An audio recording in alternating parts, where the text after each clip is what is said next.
Hey everyone, so this is Professor Heverin, and I'm going to take you through a short lecture about the jobs and governing bodies in strength and conditioning. So just a reminder, this is our one of our very first lectures. It's actually our second lecture of the semester, and you might be wondering the best way to take advantage of these lectures. Take notes. A lot of research shows that handwriting your notes, even a couple notes during the lecture, uh, helps you memorize things a little bit better than even typing the notes out or trying to memorize. Try and make connections between the things that we talk about in the lecture, between that and some of the forum work that you've been doing, some of the things you've been doing in lab, and so on. So here's the forum that you did before jumping into this video. I'd like you to review what you wrote and review some of the responses from your classmates and compare it to the information that I'm about to give you in this lecture. Okay, so let's start with the question, who can be a personal trainer? Who can be a personal trainer? What credentials or certifications do you need to become a personal trainer, and where do they work? What is unique about the qualification standards in the United States to be qualified to work in the fitness industry? So here's the answer. In the United States, pretty much anybody can be a personal trainer. You can get online over the weekend and find any number of certifications that are on the internet, pay $200, $300, get yourself certified, and you're a personal trainer. You don't even have to do that. A lot of times, places that you'll work will require you to be certified, but not all the time. If you wanted to get on Facebook tomorrow and call yourself a personal trainer and start training people, you could. That's not the way it is in other countries. A lot of countries will require at least 4 years of schooling in a specific area like exercise science or kinesiology before you can even sit for a certification, before you can start working as a personal trainer. A lot of personal trainers will work at gyms, they'll work at fitness facilities, at different corporate sites. So Eli Lilly in downtown Indianapolis, for example, they have a lot of different buildings in downtown Indianapolis, and a lot of them have their own fitness centers. And in each of those fitness centers, there are personal trainers that work there. So what's the difference between a personal trainer and a strength coach? Well, a strength coach is someone who works with a specific type of exerciser, athletes. Strength coaches are typically going to have higher levels of qualifications required because they're going to be working specifically with athletes. Get a drink here. They'll work specifically with athletes in the weight room at different levels in the sports industry. So that could be at a Division III school like Franklin. It could be a Division I school like Notre Dame or IU, or it could be at the professional level like the Colts or the Pacers. And the further up the chain you get, the more experience you will be required to have to get those positions, and you're going to need higher levels of certifications. And for the most part now, to work as a strength coach, even in Division III and some of the lower levels in high school, a lot of those jobs and the people that are hiring for those jobs are looking for a 4-year degree in exercise science or kinesiology. Now, you might have heard of a wellness coach. What is a wellness coach? So a wellness coach works primarily with qualitative evaluation of current fitness.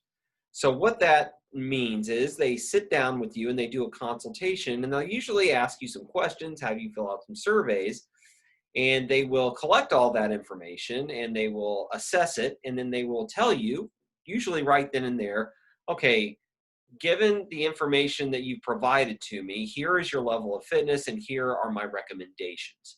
And from there, a wellness coach can connect you to a personal trainer. The wellness coach might themselves be a personal trainer, so they might start working with you in person, or they'll connect you to someone who maybe works in the same building. A lot of places like a YMCA or a Planet Fitness or larger fitness uh, environments will have wellness coaches that work separate from the personal trainers. And the wellness coaches can also help folks evaluate other things besides their physical fitness. They can help them evaluate their mental wellness and their nutritional wellness as well. Now, there's also another job that you can have, fitness professional. This is kind of like a catch-all, right? So a fitness professional in certain environments, like where I used to work at a place called the National Institute for Fitness and Sport, and I was called a fitness professional. I did a lot of things. I would help train athletes. I would also be a personal trainer. I would write programs for lots of different types of people, and I would also act as a wellness coach. I would evaluate someone's nutrition, someone's physical fitness, someone's mental wellness, and I would wrap all of that into the advice I would give someone along with the training programs, when we're doing workouts.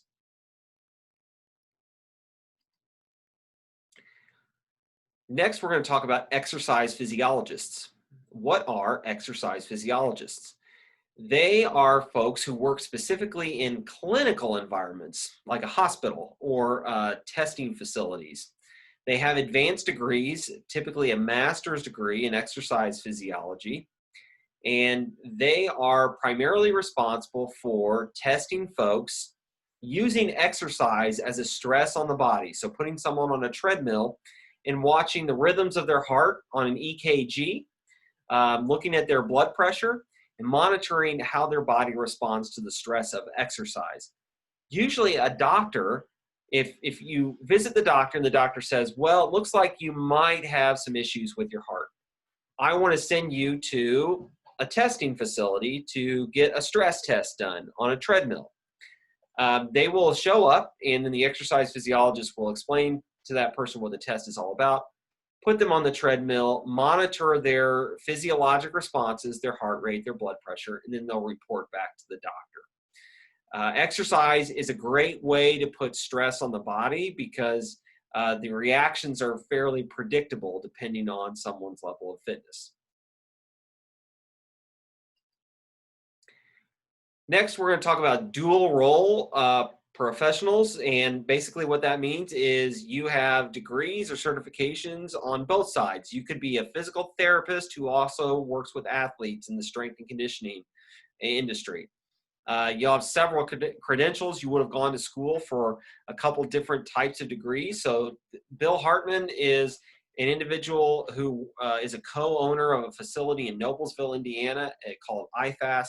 He is a physical therapist, but he's also a certified personal trainer. So he can evaluate his clients in his physical therapy realm, but he can also use that information to design exercise programs for them.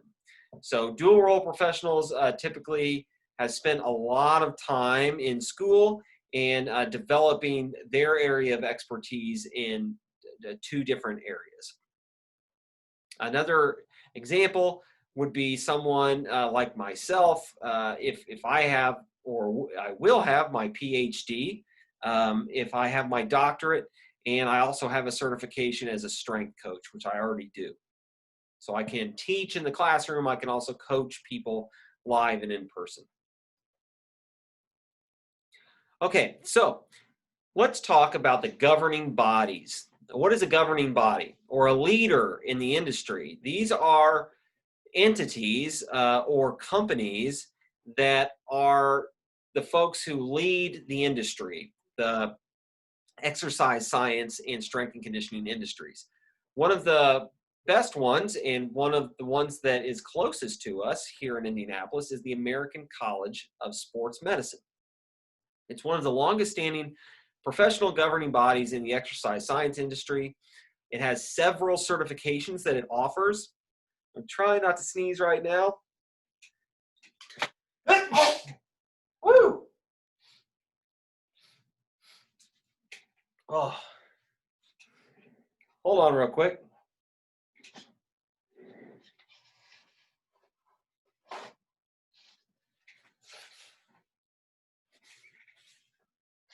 Hand sanitizer.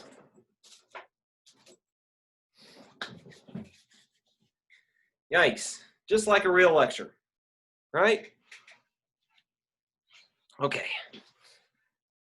All right, so the American College of Sport Medicine offers several certifications, right?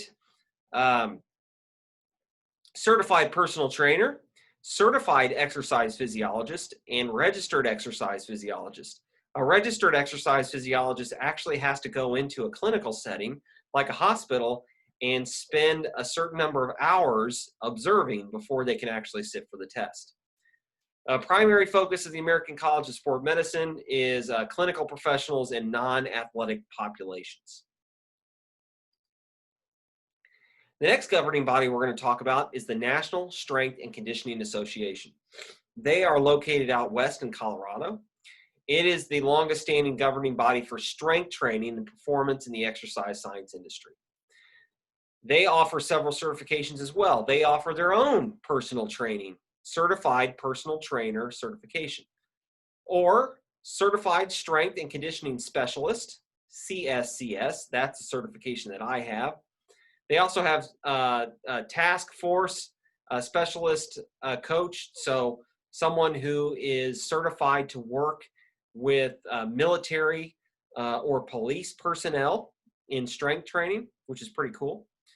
Their primary focus at the National Strength and Conditioning Association is strength coaches and athletic populations. There are lots of governing bodies, some big, some small. Some other ones that are really good that offer some great certifications. National Academy of Sport Medicine, or NASM, that's a really great starting point for some pretty good certified personal trainer certifications. The American Council of Exercise, or ACE, and AAPHEU, American Alliance for Health, Physical Education, Recreation, and Dance.